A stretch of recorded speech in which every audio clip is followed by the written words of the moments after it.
لو قلت لك هتحل مشاكل الجرامر ب 599 جنيه بس، البوكس ده مستغرب مش كده؟ مفيش كورس ب 599 بس في بوكس في مجموعه من الكتب بيعيش معاك العمر كله وب 599 جنيه بس. 80% من مشاكل الجرامر بتكون بسبب التنس ده. بتحتار تستخدم ماضي ولا ماضي تام؟ past ولا present perfect؟ ايه ده؟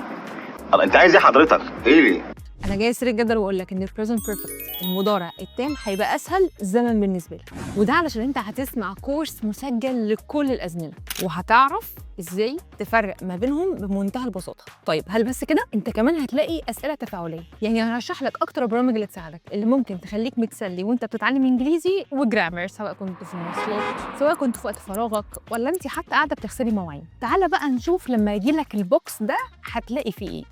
يلا معايا. اول حاجه هتلاقي الكتاب ده كتاب خريطه جرامر، فيه اسئله كتير جدا تفاعليه على كل الازمنه اللي انت ممكن تحتار ما بينها: past simple، present simple، future، present perfect، وكمان في كل التصريفات الشاذه في الانجليزي. وبعد كل زمن هتلاقي اسئله تفاعليه تساعدك انك تحل وتتشجع انك تذاكر اكتر، وفي الاخر هتلاقي كل الاجابات علشان تبقى عارف انت جاوبت صح ولا غلط، فهمت صح ولا غلط.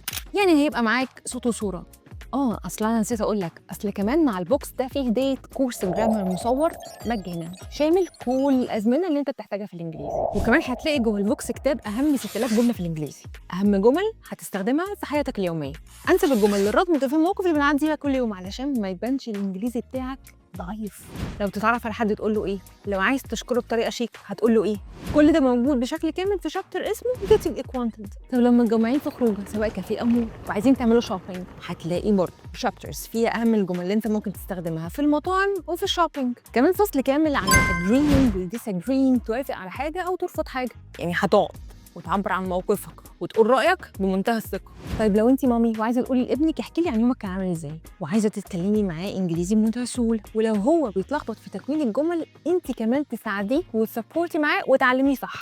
كل ده في الكتاب ده اللي هيساعدكم انتوا الاثنين تتكلموا بطلاقه. واخر مفاجاه في البوكس هو الكتاب ده، كتاب انترفيو مدرسه، كتاب شامل لاهم الاسئله اللي ممكن تتسالها في انترفيو المدرسه الانترناشونال اللي انت رايح تقدم لابنك فيها، زي انك تعرف ترد ايه هي الانشطه اللي انتوا بتعملوها في الويك اند، بتقضي وقت مع ابنك ولا رامي الولا ومالكش دعوه بيه، وكمان الاسئله اللي خاصه بالطفل نفسه، ايه هي نقاط قوته، ايه هي نقاط ضعفه، عنده حساسيه من حاجه، عنده حاجه بتضايقه معينه، حاجات تانية كتير خاصه بابنك. وكمان اسئله تساليها انت نفسك للمدرسه عشان تعرفي ايه نقاط قوتهم وايه نقاط ضعفهم، هيبقوا مميزين في ايه وهيبقوا ضعاف في ايه، هيقدروا ينموا مهارات عند ابنك ولا هيبقى وجودهم زي قلتهم، وتدفعي فلوس على الفاضي. وهتساليني وتقولي لي طب كل ده مهم في ايه؟ هقول لك علشان تقدري توصلي انت وولادك للمستوى اللي انت بتحلمي تعيشي فيه.